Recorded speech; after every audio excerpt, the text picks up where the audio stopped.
حضرت محدث ابن جوزی نے لکھا ہے کہ حضرت حبیب اجمی ایک بزرگ تھے، ان کے پاس ایک شخص اکثر آتا تھا، بڑا مالدار تھا، ایک ہی بیٹی تھی، وہ بھی ٹانگوں سے معذور تھی۔ تو آپ اکثر اس کو کہتے کہ تو توبہ کر، اللہ کی بارگاہ میں رجوع کر۔ ایک وقت ایسا آتا ہے کہ پھر انسان کا جب کوئی اپنا نہیں رہتا پھر اسے مصلی یاد آتا ہے، لیکن اگر مصلی کی عادت بچپن سے پڑ جائے نا تو پھر ذرا آسان ہوتا ہے اللہ سے دل لگانا۔ وہ اکثر آپ اس کو کہتے کہ ٹھیک ہو جائے کہ تو بیٹی ہے، وہ بھی بیچاری معذور ہے، تو کہاں دولت لے جائے۔ آج کرتا ہوں، ہم تاریخیں دیتے رہتے ہیں نا اللہ تعالیٰ کو معاذ اللہ کہ رمضان سے میں نے نیک ہو جانا ہے، عمرہ کر کے آؤں گا تو پھر میں پکا نمازی ہوں۔ خدا کے بندو، کس نے تجھے بتایا کہ رمضان تک تو زندہ رہے گا؟ کس نے خبر کی کہ عمرہ کرنے تک تو بچے گا؟ حضرت حبیب اجمی اس کو کہتے تو کہتا بڑی جلدی ٹھیک ہو جاؤں گا۔ ایک دن سویرے سویرے توبہ کرنے آ گیا۔ آپ نے فرمایا کیا ہوا؟ تو کہنے لگا حضرت جی کل ایک 15 سال کا نوجوان ملا ہے اور مجھے توبہ کرا گیا۔ مزہ ہی اس عمر میں اللہ اللہ کرنے کا، نبی کریم سے محبت بھی کرنی ہو تو یہی عمر ہے۔ عشق لگا سی کھیڈاں کھیڈ دی نوں تے پھر مینوں کھیڈاں بھول بھول گئیاں، کجل پایا سی میں یار دے ویکھنے نوں، پھر او دی یاد وچ روندیاں ہی ڈول گئیاں۔ حیدر شاہ اس گلی کدے نہ رولدی پر ہن تے رول گئیاں۔ جن لوگوں نے ابو جہل کو قتل کیا تھا ان کی عمر بھی 15 سال تھی۔ ہم تو بڑے ہی نہیں نہ ہوتے، ساری زندگی نہ ہمیں کو بڑا ہونے دیتا ہے، ہم بڑے ہی نہیں ہوتے، یہ تو عمر ہے کچھ کر گزرنے کی۔ 15 سال کا نوجوان توبہ کرا گیا تو اب حضرت حبیب اجمی کہنے لگے وہ کیسے؟ کہنے لگا حضرت جی میں کل منڈی گیا تھا، مجھے کچھ سامان خریدنا تھا، تو بغداد کے بازار سے میں نے مچھلی خرید لی 10 کلو، باقی بھی سامان تب خود لے جا نہیں سکتا تھا۔ تو مزدور آپ کو پتہ ہے بیچارے آج بھی سڑکوں پہ بیٹھے ہیں، تو مزدور بیٹھے تھے تو ان میں ایک نوجوان 14-15 سال کا، چہرے پہ بڑی روشنی۔ میں نے اس کو کہا بیٹے مزدوری کرو گے؟ کہنے لگا حضور مزدوری بھی کرتا ہوں، پڑھائی بھی کرتا ہوں، اور جو اللہ کو منظور ہو اس کی عبادت بھی کرتا ہوں۔ میں نے اسے کہا کہ یہ میرا سامان ہے فلان جگہ پہنچانا ہے، کیا لوگے؟ کہنے لگا 3 دینار مزدوری۔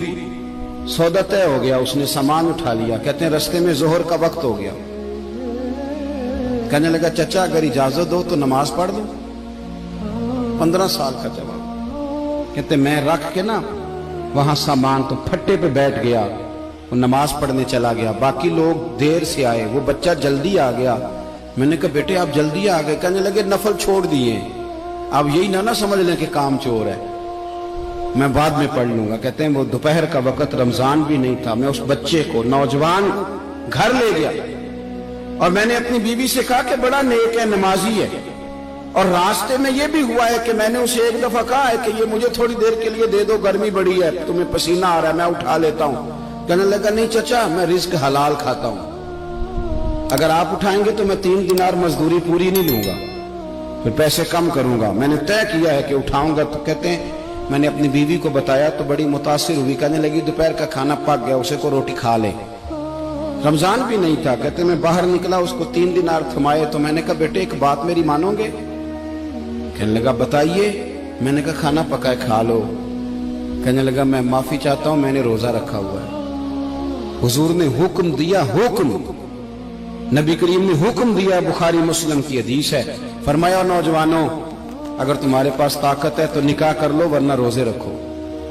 حکم دیا، یا نکاح اور یا روزے، یہ سرکار کا حکم ہے۔ بھائی نفلی روزہ نفس کی قوتوں کو کچلتا ہے، انسان میں نورانیت اور روحانیت لاتا ہے۔ کہتے وہ کہنے لگا میں نے روزہ رکھا ہے، میں اور متاثر ہو گیا۔ میں نے کہا اب کیا کرو گے؟ کہیں اور جانا ہے؟ کہنے لگا نہیں، میں جس دن 3 دینار کما لیتا ہوں پھر میں مزید لالچ نہیں کرتا، باقی وقت یا قرآن مجید پڑھتا رہتا ہوں یا نبی پاک پہ درود شریف پڑھتا رہتا ہوں۔ آپ بتائیں؟ تو میں نے کہا کہ افطار میرے ساتھ کر لو۔ کہتے ہیں میں اسے مسجد چھوڑ آیا اور خود میں لوٹ آیا۔ افطار کے بعد میں اسے لایا، کھانا کھلایا، عشاء پڑھی، اس کا گھر دور تھا، میں نے ڈرائنگ روم کھول دیا، بیٹھک کھول دی، وہیں وہ سو گیا۔ میری 20 سال کی معذور بچی کبھی چل نہیں سکتی تھی، کوئی طبیب کوئی حکیم میں نے چھوڑا نہیں تھا جس کو دکھایا نہ ہو، ایک ہی بیٹی وہ بھی معذور پیدائشی۔ اس کے کمرے میں گئے، میاں بیوی اسے کھانا کھلا اور بتایا بیٹے ایک نوجوان ہے، بڑا نیک ہے، ہمارے گھر میں آج بڑا پرہیزگار۔ پتہ ہے حضور نے کیا فرمایا؟ نبی کریم فرماتے ہیں جب نوجوان اٹھ کے تہجد پڑھتا ہے نا، نوجوان تو اللہ فرشتوں کے سامنے اس نوجوان پر فخر فرماتا ہے. اللہ فخر کرتا ہے کہ عمر دیکھو دیکھو یہ میری بارگاہ. اللہ فخر کرتا ہے, اللہ یعنی خدا خود میرے مجلس بود, اللہ فخر کرتا ہے. اب سوچے تو ہم نے اپنی بیٹی کو بتایا کہ نوجوان اور بڑا نیک ہے, تو کہتے ہیں وہ کھانا کھلا کے ہم واپس آ گئے. آدھی رات کا وقت ہوا تو دروازے پہ دستک ہوئی. بچی اپنے کمرے میں سو رہی تھی, ہم اپنے کمرے میں, وہ بیٹھک میں. گھبرا کے اٹھے کہ اس وقت کون ہے دروازے پہ؟ تو بیٹی کہنے لگی ابا دروازہ تو کھولنا. کہتے ہیں دروازہ کھولا تو 20 سال ہو گئے تھے بیٹی کو, کبھی اس نے چل کے نہیں دکھایا تھا, کبھی دوڑ کے ادھر جاتی کبھی ادھر آتی. کہتی الحمدللہ اللہ نے میری ٹانگیں ٹھیک کر دی. ہم دونوں رونے لگے, اے اللہ تو کتنا کریم ہے, کیسے ہوا بیٹے سارا کچھ؟ بیٹی کہنے لگی ابا آپ نے کہا تھا نا کہ نیک نوجوان آیا ہے, تو میرے دل میں خیال آیا اللہ اگر واقعی نیک ہے تو اس کے صدقے مجھے شفا ہی دے دے.